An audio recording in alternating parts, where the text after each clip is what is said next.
Welcome to the Daily Dharma, a gentle podcast where we read a philosophical story every week and reflect on how it relates to everyday life.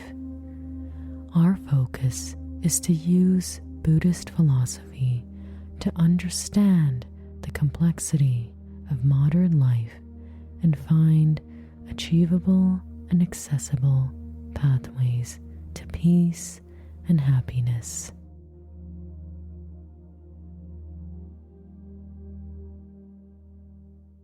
Hi everyone, welcome to the Daily Dharma. In this episode, we'll be talking about how we can be mindful of the world around us.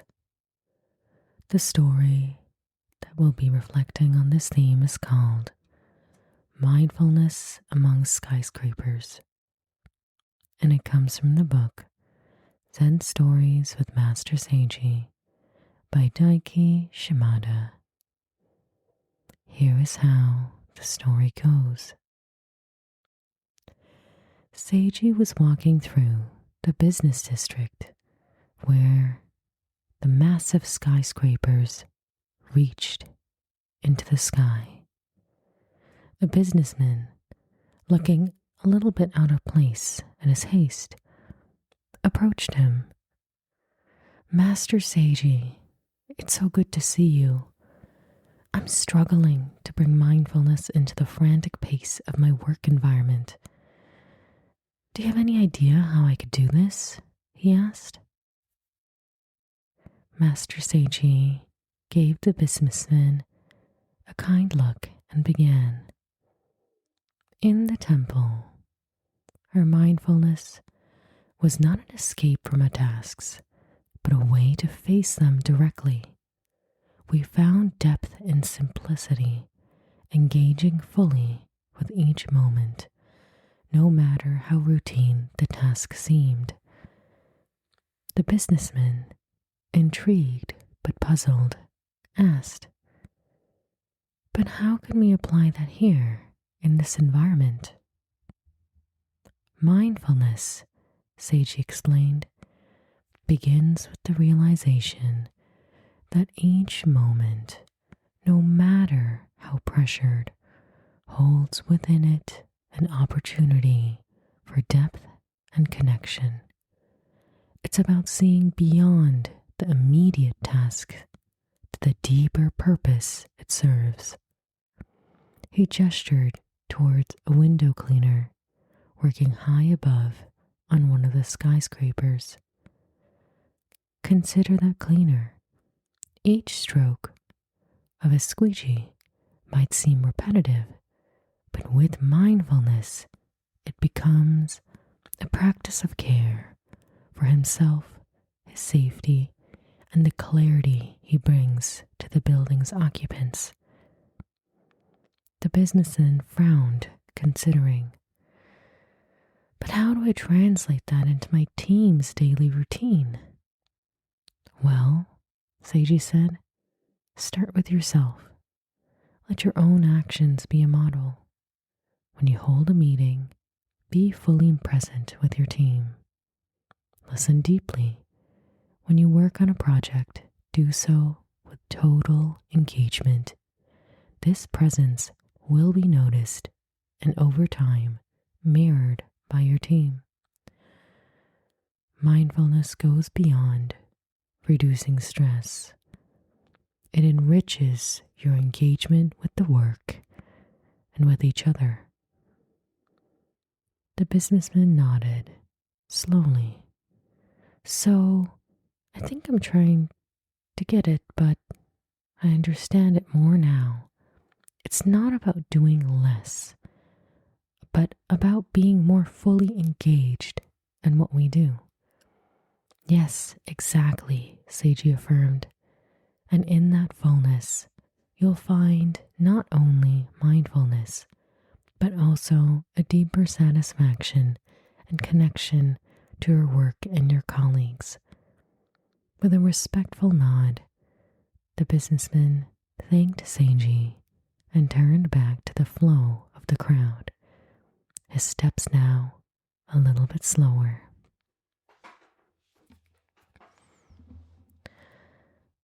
This story, in its most basic form, is, like many of the stories in this collection, deeply relatable. We often wonder, how do we make our lives feel more extraordinary, more remarkable? What can I actually do in my life to feel like I'm really engaged?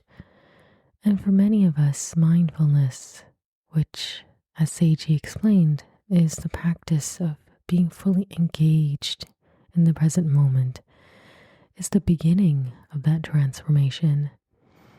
But in the world that we're living in today, mindfulness can sometimes be very painful because we are now more mindful than ever of the painful and difficult things that are happening in our neighborhoods, in the states or provinces that we're in the countries we're in, and in the world.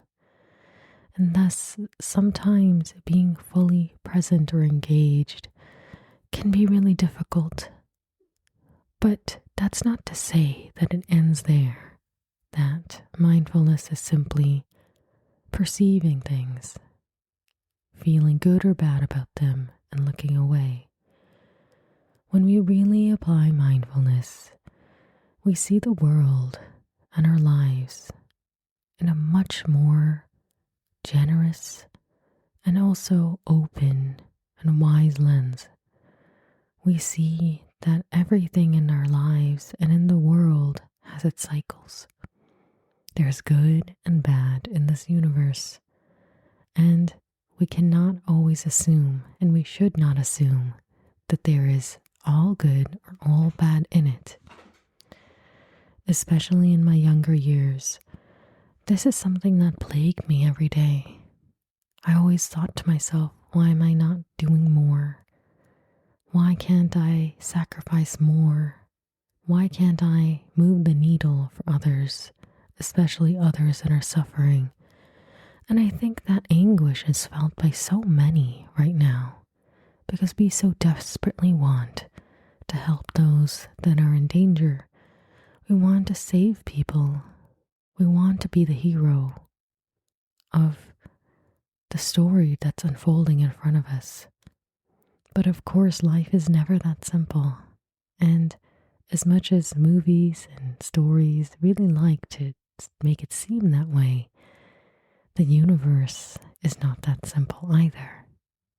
Because we have our responsibilities, we have our own chronic illnesses, we have our own limitations for what we can and cannot do. And while many of us may want to change the world for the better and save those who are suffering, it's beyond the capacity of one person to individually go and save all those millions, maybe even billions in this universe that are suffering. So what is the answer to being mindful of the world and yet being able to live in it peacefully? For me, that mindfulness had to extend beyond just myself. I had to kind of open my eyes and realize that I, as a person, am committed to doing what I can right now within the capacity of what I can. And my hope is over time my capacity will grow. My ability to do things will grow. But to punish myself for not doing enough is like punishing someone else for doing the same thing.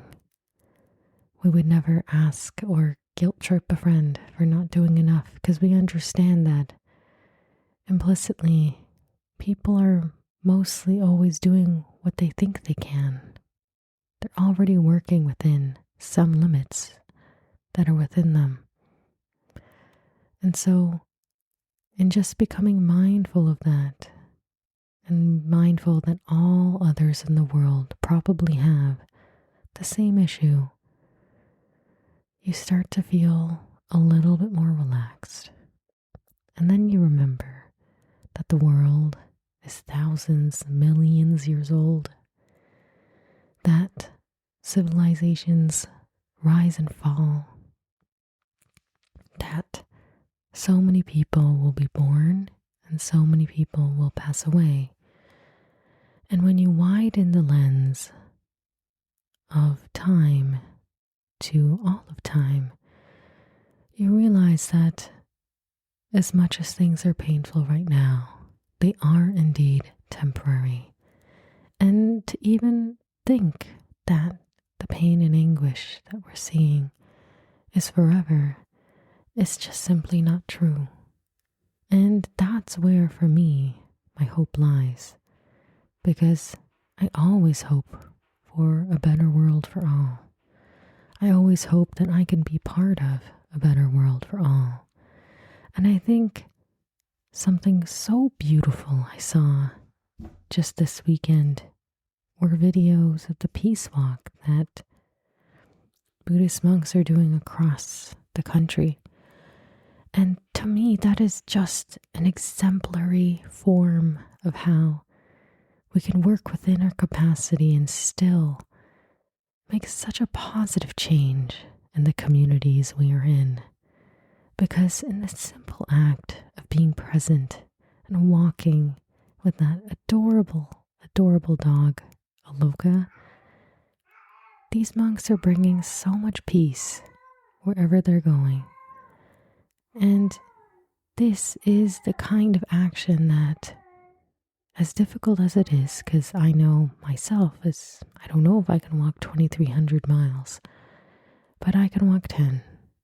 And I can infuse as much mindfulness and gratitude and goodwill towards others for 10. When we know that it's our capacity and we learn to apply that capacity with all of our heart, that really is the goal of mindfulness. It's to do what we can, to enjoy what we can, and to be as present and helpful as possible. And not to let other pains and anguishes cloud our ability to both be present and be appreciative of the life that we have, no matter how difficult the world is or the suffering that it creates for others. We want to be part of reducing the suffering for others, and that begins with reducing the suffering within ourselves. And that simplicity, that form of thinking that is so prevalent in Buddhist philosophy, has carried me over these years. And on times where I feel overwhelmed by the darkness in the world, I turn off the algorithms, I shut my eyes, and I remember this. And I also reflect that 10 years ago, my capacity to share, to give, and love was much smaller. But now my heart is even bigger. And my hope is that for the rest of my life, this capacity grows. And that's my hope for you as well. And thus, just like those monks that are walking in peace and inspiring love, we can do the same in our own little ways and bring a little bit of light into sometimes what is a very dark world through mindfulness. Thank you so much for listening to this podcast. If you have any thoughts or questions you'd like to share, please email me at dailydharmapodcast@gmail.com.